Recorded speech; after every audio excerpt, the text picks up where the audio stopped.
लोकसभा में मोदी को दिखने लगी अपनी हार, अब संसद के नियम से किया खिलवाड़। लोकसभा स्पीकर चुनाव में एनडीए को लग सकता है बड़ा झटका, बीजेपी का डर आया सामने।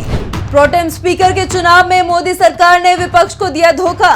लोकसभा स्पीकर के चुनाव में बीजेपी को हार का डर लग रहा है। किसी तरह से बीजेपी का स्पीकर बन जाए, इसी कोशिश में पूरी पार्टी लगी हुई है। कांग्रेस सांसद राहुल गांधी ने तो इसे लेकर यहां तक कह दिया है कि पीएम मोदी को देश की चिंता नहीं है, किसी तरह से अपना स्पीकर बन जाए, वो इसी कोशिश में जुटे हुए हैं। साफ है कि पीएम मोदी के लिए लोकसभा स्पीकर का चुनाव अपनी सरकार बचाने के लिए सबसे ज्यादा जरूरी दिखाई दे रहा है, क्योंकि इस बार बीजेपी को बहुमत नहीं मिला है। जनता की अदालत में उसे हार मिली है। जोड़ तोड़ और सहयोगियों के भरोसे ये सरकार बनी है। ऐसे में सरकार चलाने में सबसे बड़ी भूमिका स्पीकर की हो सकती है। अगर इंडिया गठबंधन का स्पीकर बनता है तो फिर मोदी सरकार के लिए पहले दिन से ही संकट खड़ा हो जाएगा। गठबंधन सहयोगी के पाले में भी स्पीकर का पद जाने पर पीएम मोदी के लिए मुश्किलें बनी रहेगी, क्योंकि सहयोगी दल से चुना गया स्पीकर बीजेपी के इशारे पर काम नहीं करेगा और इसी के चलते बीजेपी अपना स्पीकर बनाने पर अड़ी हुई है और इसी के लिए संसदीय परंपराओं को भी किनारे कर दिया गया है। दरअसल लोकसभा स्पीकर के चुनाव से पहले प्रोटेम स्पीकर की नियुक्ति होती है। सरकार की सिफारिश पर राष्ट्रपति प्रोटेम स्पीकर को शपथ दिलाते हैं। राष्ट्रपति संविधान के अनुच्छेद 95(1) के तहत प्रोटेम स्पीकर नियुक्त करते हैं और फिर प्रोटेम स्पीकर सभी नवनिर्वाचित सांसदों को सांसद पद की शपथ दिलाते हैं।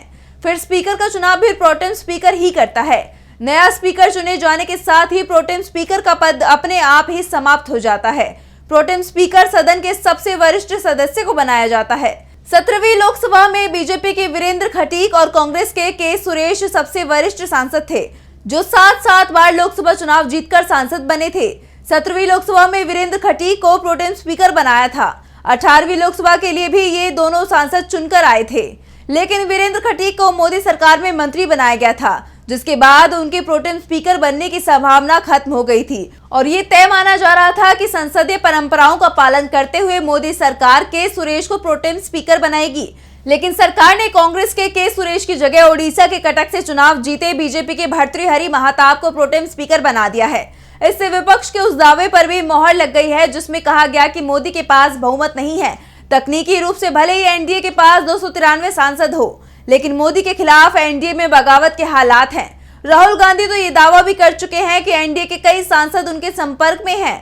एनडीए के कई दल इंडिया में आने को तैयार हैं और शायद इसी बात का एहसास पीएम मोदी को भी हो गया है। इसलिए उन्होंने संसदीय परंपराओं को तोड़ दिया और सबसे वरिष्ठ सांसद की जगह बीजेपी के सांसद को प्रोटेम स्पीकर बनाने का फैसला किया। लेकिन सवाल उठ रहे हैं कि क्या प्रोटेम स्पीकर मोदी की सरकार बचा पाएंगे? अगर इंडिया गठबंधन की तरफ से स्पीकर पद के लिए उम्मीदवार उतार दिया तो क्या मोदी सरकार के साथ खेल हो जाएगा? दरअसल इंडिया गठबंधन के उम्मीदवार के डर से ही बीजेपी ने कांग्रेस सांसद के सुरेश को लोकसभा का प्रोटेम स्पीकर नियुक्त नहीं किया है, जबकि वो 18वीं लोकसभा के सबसे वरिष्ठ सांसद हैं। भर्तृहरि महताब के सुरेश के जूनियर हैं, लेकिन उन्हें प्रोटेम स्पीकर बना दिया है। दरअसल लोकसभा स्पीकर के चुनाव में सबसे महत्वपूर्ण रोल प्रोटेम स्पीकर का होने वाला है। बीजेपी के पास बहुमत नहीं है, ऐसे में उसे अपना स्पीकर उम्मीदवार जितवाने के लिए जोड़ तोड़ का सहारा भी लेना पड़ सकता है। दूसरी तरफ बीजेपी के अंदर भी बगावत के हालात बताए जा रहे हैं। ऐसे में प्रोटेम स्पीकर का महत्व ज्यादा ही हो गया है। लेकिन सवाल अभी भी बने हुए हैं कि मोदी सरकार ने स्पीकर चुनाव के लिए परंपरा को तोड़ा है, नियमों को किनारे कर दिया है, लेकिन क्या प्रोटेम स्पीकर मोदी सरकार को बचा पाएंगे? क्या बीजेपी अपना स्पीकर बनवा पाएगी, जबकि एनडीए में ही टूट दिखाई दे रही है?